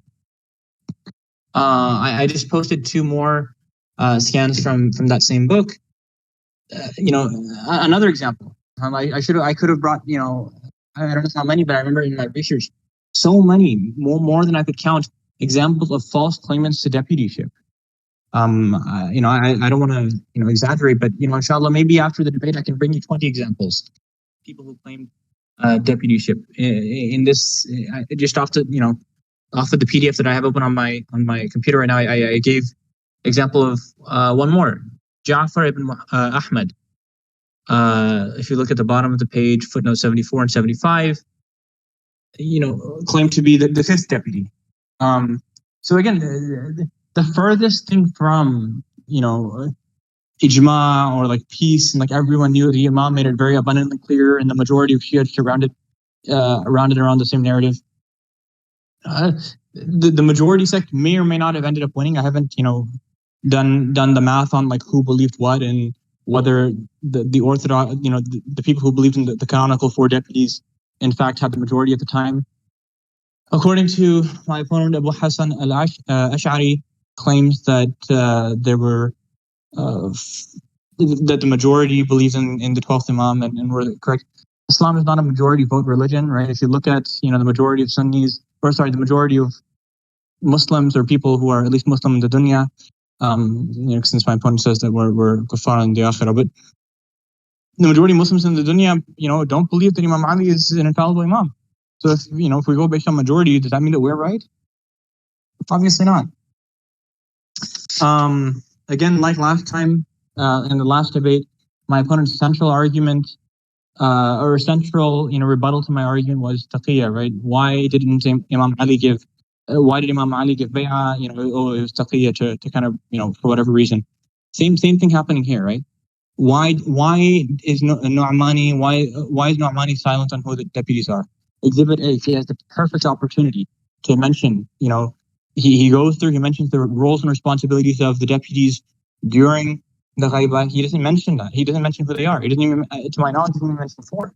He says, during the ghaiba, it's these kind of four deputies who are in charge. I believe this, and later attempts to kind of canonize these four, I believe, are a back projection to kind of back up Nu'mani's statement. So Nu'mani is the one who kind of propagates this narrative, and people want to, it was a work in progress, and Nu'mani, they wanted to give a narrative that was consistent with what Nu'mani kind of sent or wrote about.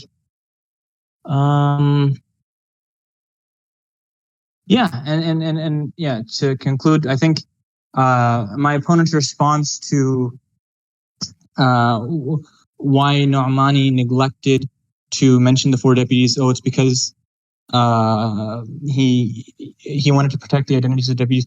Well, he certainly wasn't contemporary with the first and maybe the second. That much is for sure. Why didn't he mention those? Because somehow apparently the Abbasids could have gone and interrogated the companions of the first deputy to find who the second, third, fourth, fifth, or second, third, fourth were, and then from that way find the location of the 12th Imam. Hang on, I thought the 12th Imam is invisible, right? So like if it's that easy to find him just by finding the deputy, because apparently according to the narrations you could see him point blank and not recognize that he's the Imam. He goes for Hajj every year. He went for Hajj, during COVID when only a couple of thousand people were there. Why didn't they find him there? I said, well, okay, fine. Your answer is going to be because Allah miraculously hid him. So why can't Allah miraculously hide him even if people identified who the first, second, third deputies were?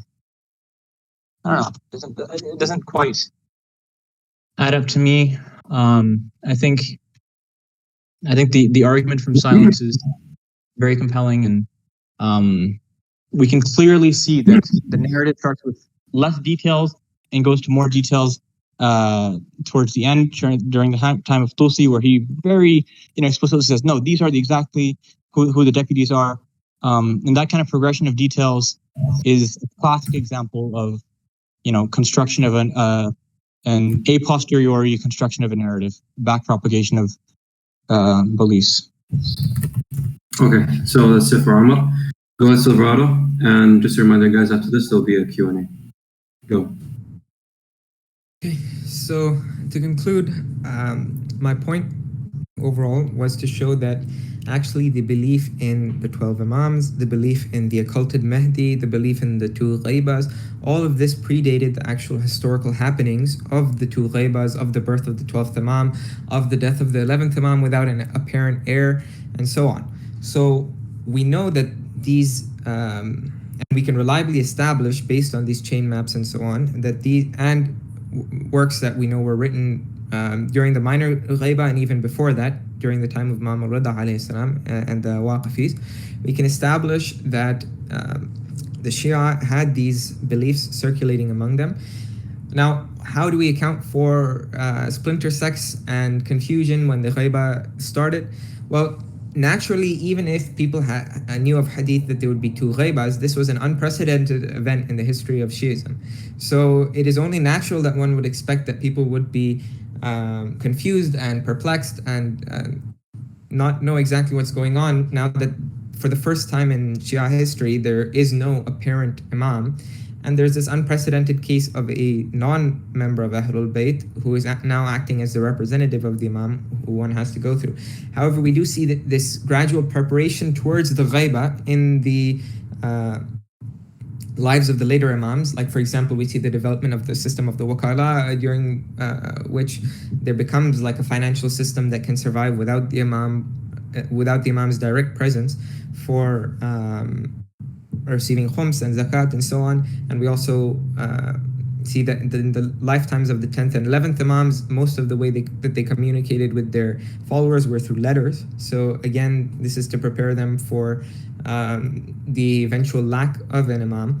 And then when it comes to the four deputies, what we find is that Uthman ibn Sa'id and Muhammad ibn Uthman are explicitly vouched for in a number of authentic hadith in the Shia corpus, which say that they're reliable both before and after the 11th Imam's death. And what we see is that the Shia community at large gathered around these individuals as the deputies. And their successorship is not disputed to Hussein ibn Ruh and Ali ibn Muhammad al-Samuri. And we have hadith of nas of them as well. So what all of this proves is that the 4 deputies did have legitimacy. And Omar's goal in this debate was to try to disprove from the Shia paradigm that this can be possible. But his argument from silence does nothing to show this, because as Abu Sahel literally wrote, that the deputy was calling to silence. So it's abundantly clear why people would not be openly advocating, this guy's the deputy of the Imam, during the minor occultation. And as for Nu'mani not mentioning the 4 deputies, again, he was alive during the lifetime of the 4th deputy, and Omar has not established that he wrote the book after the death of the 4th deputy. And we also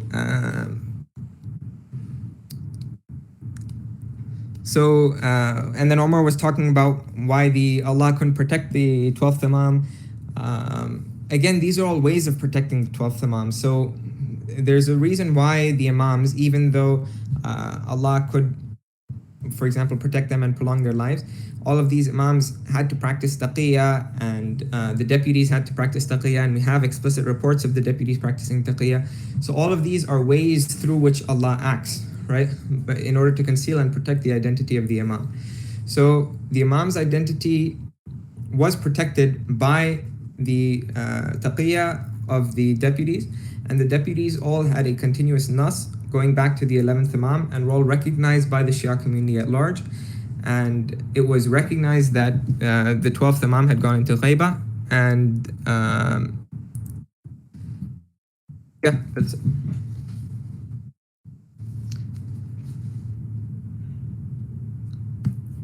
We're done?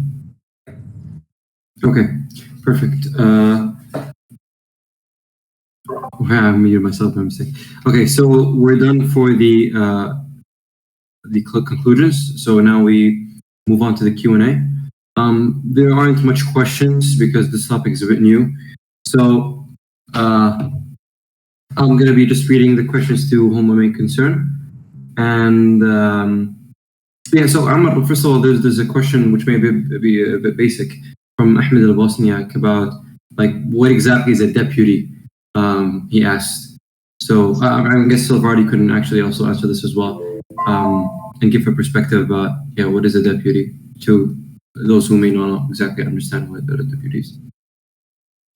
Right. So again, as a non-12er, I don't believe in the 12th Imam. So what I believe was the purpose of the deputy was that Imam al-Askari died without leaving behind, without an heir. Right? He didn't have any sons at the time that he died, and so the Imami community, and you have to understand, the Imami community was a very cohesive unit. They collected khums. They collected, and this was actually, when reading through the literature, that was actually the primary duty of the deputies, right? To continue to collect the khums.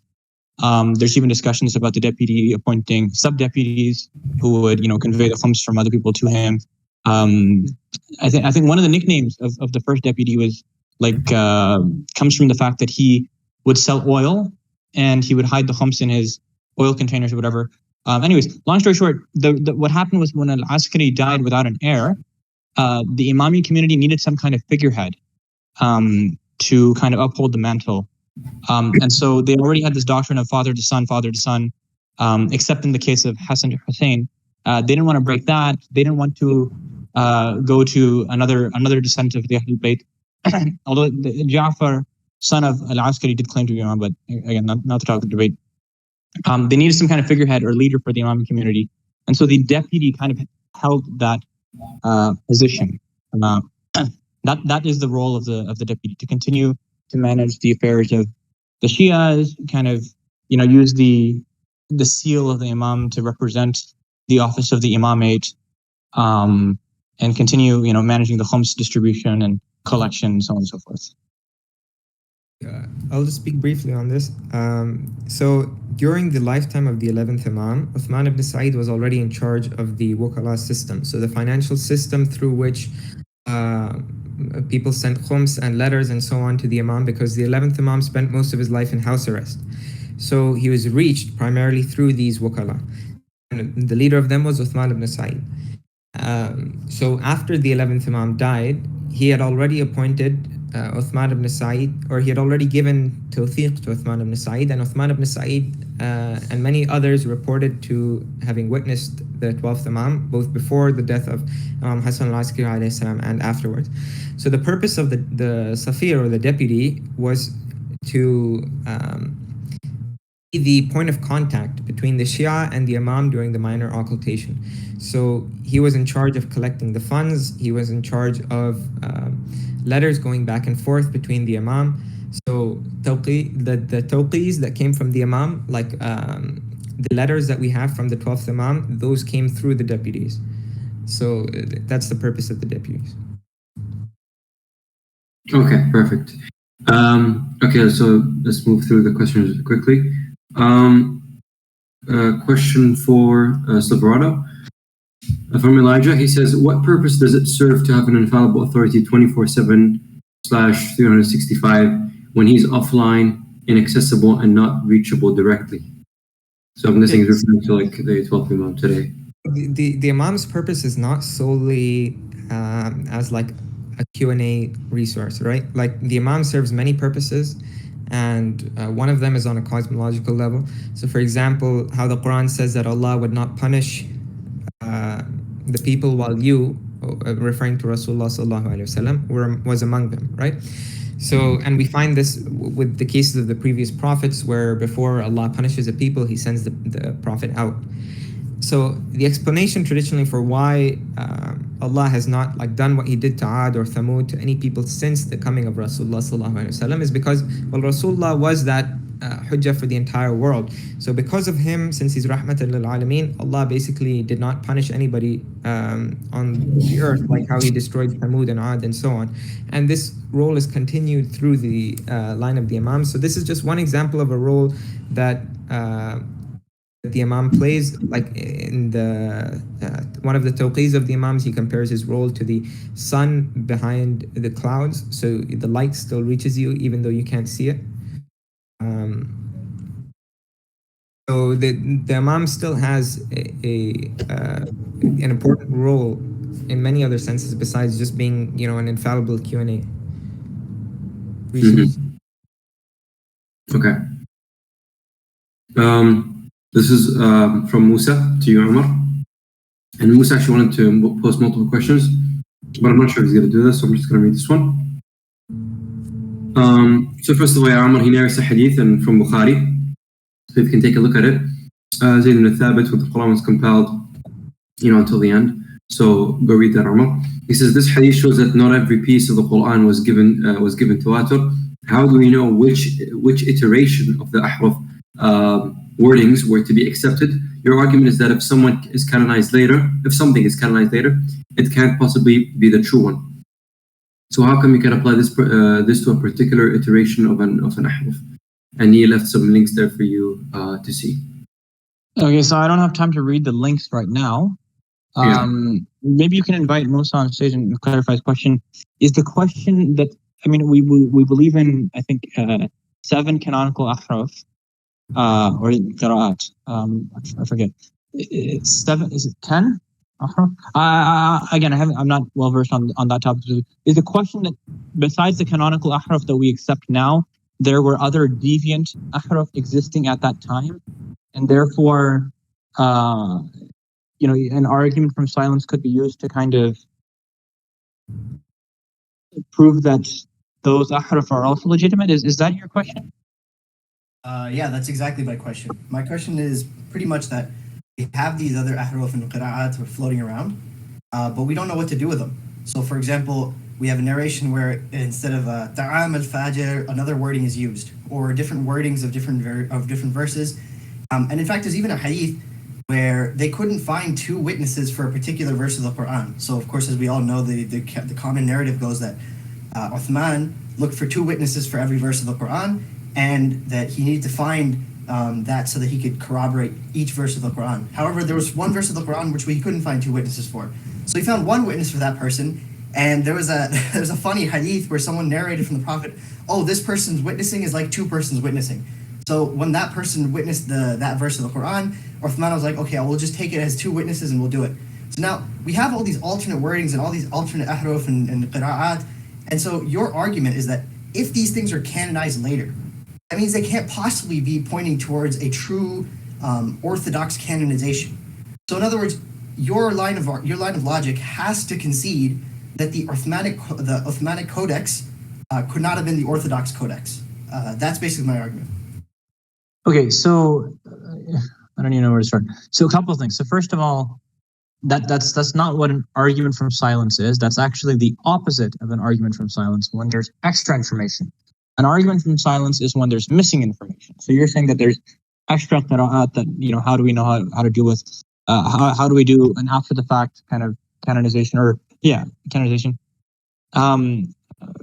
Again, just to exhibit F gives the argument from silence criteria, which I don't think this particular situation or ikhtilaf or confusion with regards to the Quran is Quranic ahruf, Divan ahruf actually meet. The 4 criteria are: there is a document or hadith or book, right? D, extant, existing, like Kitab al-Ghaiba by An-Nu'mani, in which the event E is not mentioned.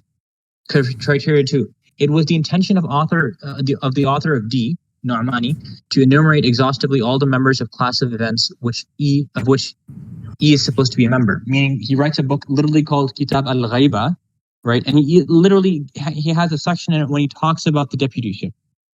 3, the author of D was acquainted with all members of the class in question. Nu'mani was literally a student of al-Kulaini, right? 4, F must be such that if it had occurred, the author of D could not have overlooked it, right? The notion of who the deputies are, this is a central issue. No, Tusi literally says this is the primary proof. Suduq and Tusi, I believe, both say this is the primary proof of the 12th Imam to those of the existence of the 12th Imam to those who deny it. The four deputies, right?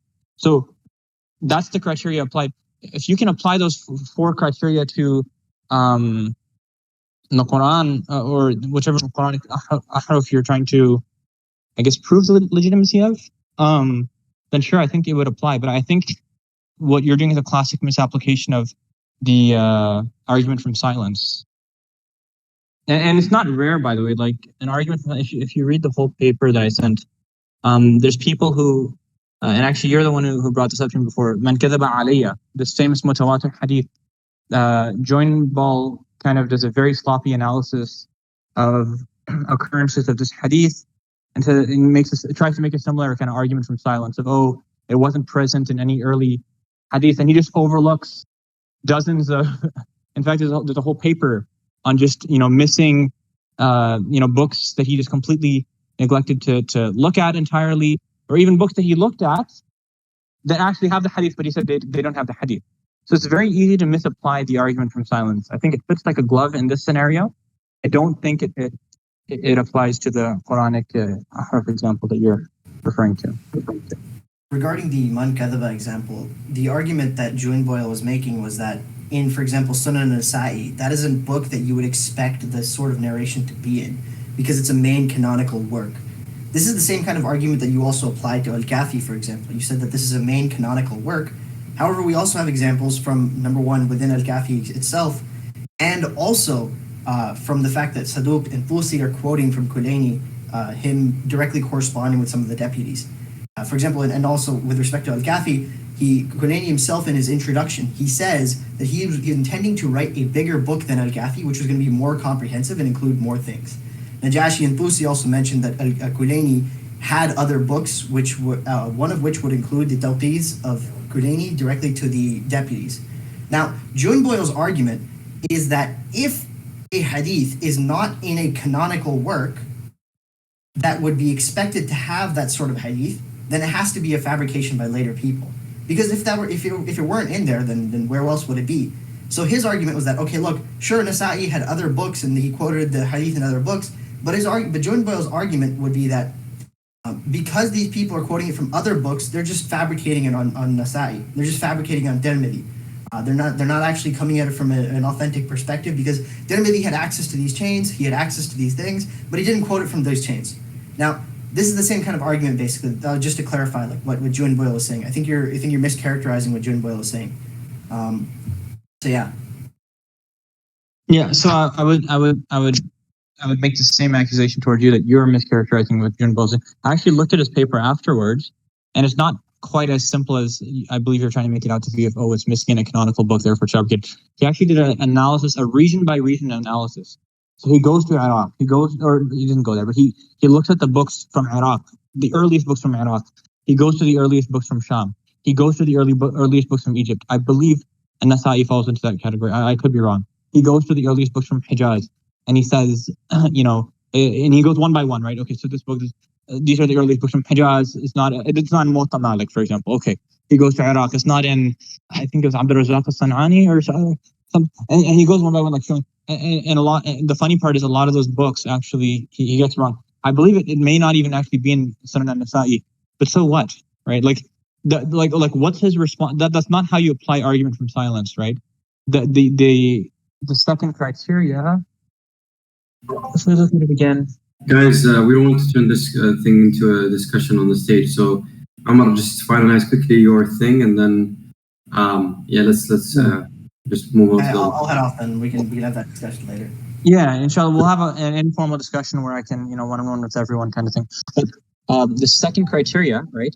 It was the intention of the author of D to enumerate exhaustively all members of the class of events of which he is supposed to be a member. So if An-Nasa'i was writing a book, right, and in like the beginning introduction, he says, I'm compiling a book with all the narrations in the world, right? And he neglects it, then sure. Or he says, more appropriately, which is kind of hard. It would be hard to, write down everything. But if he says, I'm trying to compile all the narrations about, some topic that broadly covers, lying on the Prophet ﷺ, right? So some umbrella topic of which, for sure, lying on the Prophet ﷺ would be a subtopic. Then your argument would follow. That is not the case with Sunan an-Nasa'i. Okay. All right, guys. Let's just continue with the questions real quick. So, okay, so that was Musa's question. Now, this is a question from Adam to the Silverado. He says, if the Imams, etc., did taqiyya a lot, how do you know when they are doing taqiyya and when they are not? Okay, this opens up a lengthy other discussion that I don't necessarily want to go into, but the Imams gave us certain criteria to know when they're doing taqiyya and when they're not. Like, for example, with fiqh, when we have two contradicting hadith and they're both reaching us through equally reliable sources, let's say, the one which contradicts the view of the Sunnis, then in that case would be the hadith that said in taqiyya. And the reason for that is that's the only possibility. How can the Imam say something contrary to the Sunnis in order to do taqiyya, right? Because the Sunnis were the majority. So this is just one way of knowing when the Imams were doing taqiyya. Also, we're given other things, but again, it's kind of off topic. Okay. All right. That's a good, quick answer. So this is it's from Elijah, but I'll ask that question later on. This is from Hashim. To you, Omar. He says, what does the Imami community gain from fabricating this entire storyline when it's literally brought to them? When it's literally brought them nothing but more strife and opposition and oppression. There isn't a gain in believing that the Imamis believe, and there never was one except according to the Imamis being the right sect on Yawm al-Qiyamah. We see the Waqifah who were created so that they could just keep the khums money for themselves, introducing a gain of wealth. We have the Zaydis who sought power through revolution against Bani Umayyah, etc. But the Imamis haven't gained anything in this dunya by professing 12 except oppression, death, and exile. So what was the purpose and or benefit behind the fabricating such a lie? Yeah, awesome question. Again, just like last time, Thank you for asking. This is something I wanted to expound on the debate, didn't have time for. There's an excellent book, Agents of the Hidden Imam, Forging 12 Refusal by Edmund Hayes. I can give the ISBN in chat, inshallah, which covers exactly this question, right? You have to understand the situation that the Imami community, right? They weren't 12 at that time. The Imami community was in at that time, at the time of Al-Askari's death, right? You had this mountain of khums money, this machine sort of for collecting khums money that would be kind of distributed for the needs of the Imami community. And without the Imam, this system would fall apart, right? This community, this cohesive bond that they had with each other would fall apart. So the leaders of the community, Uthman being one of them, had a very clear motive in preserving this community. If it comes out that, oh, Al-Askari died without a son, then okay, well, that means our whole community is based on false pretense. Shiism is false, or Imamism is false. What do we do now? Oh crap! How are we going to collect khums? How are we going to the institution of the imamates that Hayes kind of goes into becomes critical for the day-to-day operation of the Imami community. And so that is the motive to preserve. That's why this deputyship thing was invented, right? To kind of preserve that sense of community, that office of imamate that was so critical to the community. That is the motivation. It's a great question.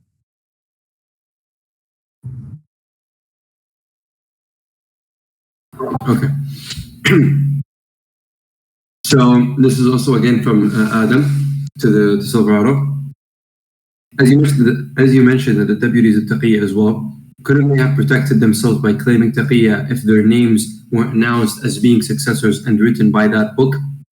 Omar is claiming has no mention of them. Yes, they could have claimed taqiyya, but this is unnecessarily putting their lives in danger. Like, Shia community already knew who the deputies were, so there was no purpose to put explicitly in a book that was released as a public polemic who the names of the deputies were, right? Like, it's totally irrelevant to the point, and it puts them in unnecessary danger when just by being silent on the matter as the deputy himself commanded, it does so much more to protect them. And we find with the example of Shalmaghani, right? Like, he was calling to his divinity. When he was brought to court for this, he denied this, and so they brought forth his disciples, and he told them to slap him to basically prove that he wasn't teaching divinity, right? Because if he's their god, they won't slap him. So one of the guys refused to slap him and instead kissed him, saying, "You're my god." So then they're like, "Oh, so you're lying. You did claim to be their god," and they executed him. So even they could have, yes, claimed that this guy's lying on us, we're not actually the deputies, but it puts them in unnecessary danger that may not have worked. Like, there's no reason for their names to be listed in a book that was released publicly for them, and that was available to non-Shia. Like, there's absolutely no purpose for their names to be mentioned. So this argument from silence does not work at all when we know the Shia community had gathered around these people during the time of their deputyship. Okay. So back to Elijah's question. This is also for you, Silverado. He says, you spent a major part of your debate trying to prove the timeline of the 12 infallible Imams' belief, and Super.Omar spent a lot of time addressing it. I feel it would be a topic much more interesting to the audience, but it felt hurried. Could you guys possibly do another? Yeah, so he says, could you guys possibly do another debate dedicated to that specific topic? Namely, how old is the belief in the 12 infallible Imams specifically? I'm guessing it's not really about the topic, but it's about... Yeah, well, I mean, you can trace it without a doubt before the existence of the 12 Imams, because the hadith, like the earliest mention of it is in Kitab Sulaim, which, yes, is of dubious attribution, but regardless, it without doubt goes before the existence of the 12th Imam. And then there's these chain maps that I mentioned. And I don't think it would be particularly productive, because Omar would just claim that these guys, as he did, are untrustworthy, Kulaini, Saduq, and Nu'mani. And this does nothing to address the position of Shia orthodoxy, right? Because he's supposed to prove from the Shi'i paradigm that this is not possible. the deputies could not have been legitimate. The occultation narrative was clearly a fabrication, which obviously is not proven whatsoever. So I don't think it's particularly productive just discuss, because it'll end up becoming a discussion of how reliable were Kulaini, Saduq, and Nu'mani in compiling the Usul. Were they actually, using texts that were available to them at the time, or were they just, fabricating things, which is an absurd claim, but it would just get into stuff like that. Okay. Okay, we can. Yeah. Okay. So moving on, I think we're approaching the last questions. And as I said, the reminder, guys, inshallah, after this, if you're willing to talk to Omar or just be in the VC, we're going to have a post-debate VC, inshallah. So, question for Omar from Super.Omar. He says, question on tahrif based on the ayat quoted, the Sahaba did tahrif. How can you justify or refute this hadith of Ibn Mas'ud? And then he pointed the hadith there. Yeah, I mean, I'm not sure if this is about the topic, but what the hell? Like, why did it's irrelevant? Yeah, it's irrelevant. I didn't know. Okay, yeah, but Qawmi, you can bring this up, inshallah, in the post debate VC. So, trying to look for questions related to the thing. Okay, so why Alex says to you, Silverado. Salam, why were four only chosen? Why did it stop at 4 deputies when the Imam is still alive and in ghaiba, according to the Shi'as? Okay, so as was prophesied before, and as was expected by the Shia, there were going to be 2 different occultations. One, the lesser occultation, and one, the greater occultation, in which he would have no official representative, and in which people would think that he has died. So, as for the particular reason of why there needed to be a major ghaiba and why the minor ghaiba could not just prolong,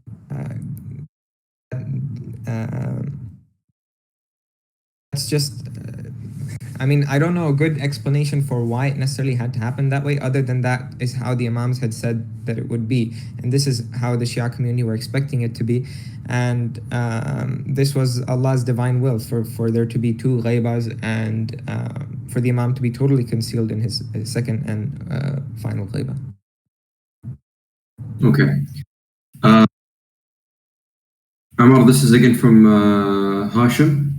He says, so the claim is that Uthman basically just kept it just kept it up to keep the khums. All right, yeah. So why don't we have a continuous chain of deputies for this? The Ismaili community, for example, has a sect that has the Zahir Imam, who represents a Hazir Imam, or Hadir Imam. Why is it that we chose to stop at 4? This lacks a lot of sense. Yeah, so I don't. So again, I think generally, Uthman did not get rich off of this khums thing. It was more for the community to preserve the the khums for the community. I think he was generally reliable when it comes to not going off and buying camels for his own personal pleasure with the khums money that he collected. It was more so for the community. Yes, it was among other things, the sense of leadership and the sense of kind of authority to act as a cohesive group. Those are the other reasons why, the deputyship was. Those are the other motivations for the deputyship. Yes, certainly, continuous circulation, distribution of khums was right up there as one of the biggest reasons.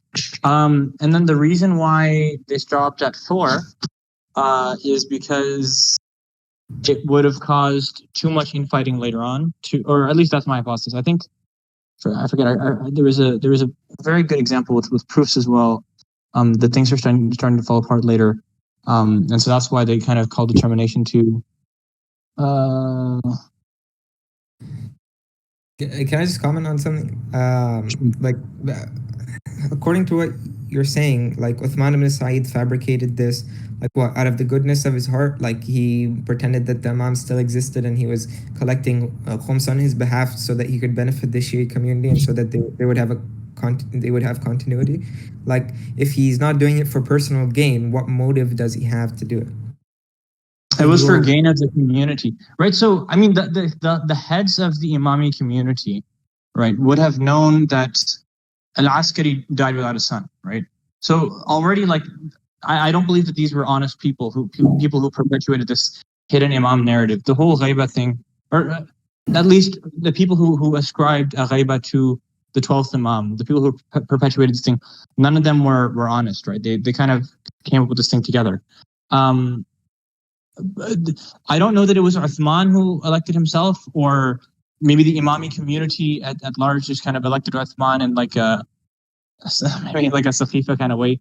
But certainly, Uthman was one of the contenders for this position of deputyship. The hidden Imam was only one of the solutions proposed by the Imami community. The other solution was Al-Askari going into ghaiba. Another solution was Ja'far being the next Imam. I think there was even I remember reading like some proposals of Narjis being some kind of authority.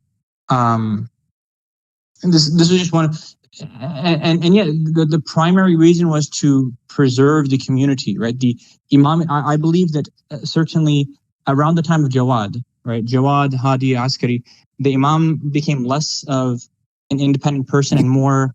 And I'm not trying to be offensive at all, but kind of like controlled by the communities, kind of like, I hesitate to use the word puppet because that will offend people, but kind of in that way. And so, like when you look at the Imam of Jawad, it becomes very, very clear that he was a young child raised in the Abbasid court, raised around these, and kind of monitored by Imami leadership. And so these leadership were essentially the people who had a motivation in keeping this thing going, keeping the office of imamate going. It's like in,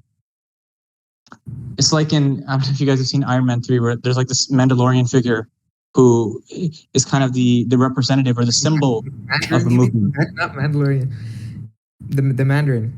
The Mandarin, sorry, Mandarin. Yeah, the Mandarin, right? So you have the symbol of authority or leadership or whatever. That's kind of just, you want to keep that going. You want to keep up that facade, and that's the reason for the deputyship. Okay. All right. By the way, some of the people just keep bringing back follow-up questions. So, guys, those would be interesting things to bring up in the post-debate VC. So you can bring those. Is that 20 minutes? I feel like it's been more than 20 minutes. Yeah. But I want to do the last one because this Uthman asked us and he didn't ask any previous question before that. After this class, because we're going to be ending the debate. So this one's the last one for Silverado. He says, Uthman, it seemed to be that wide range of critical creedal beliefs of the 12 or Shia are hidden, encrypted, obfuscated, I don't know how to say that, and only explained by some people who do taqiyya constantly. How can you explain this to a non-Muslim who have access to Quran and other main sources? What would be criteria for believing someone? Yeah.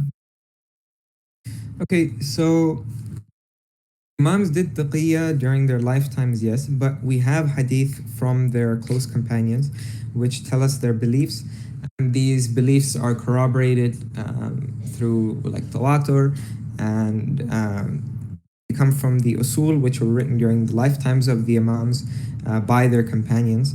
So we have a good idea of what the Imams' beliefs were. And the purpose of the Shia Hadith project, which Musa mentioned previously, which Omar mentioned previously, which was to show that actually the Shia narrators were authentically attributing things to the Imams.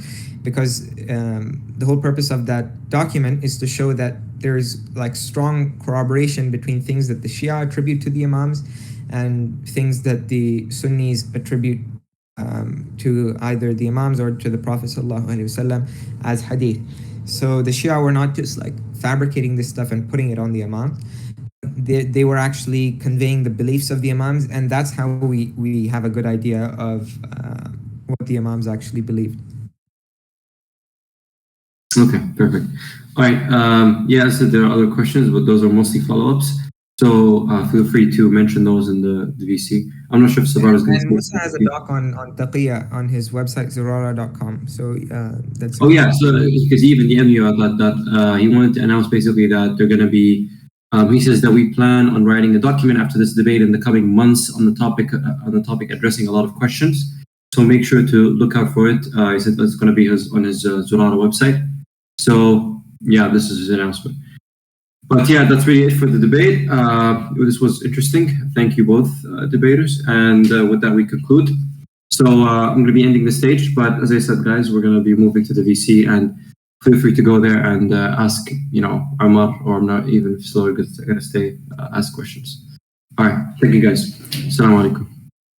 Alaikum salam.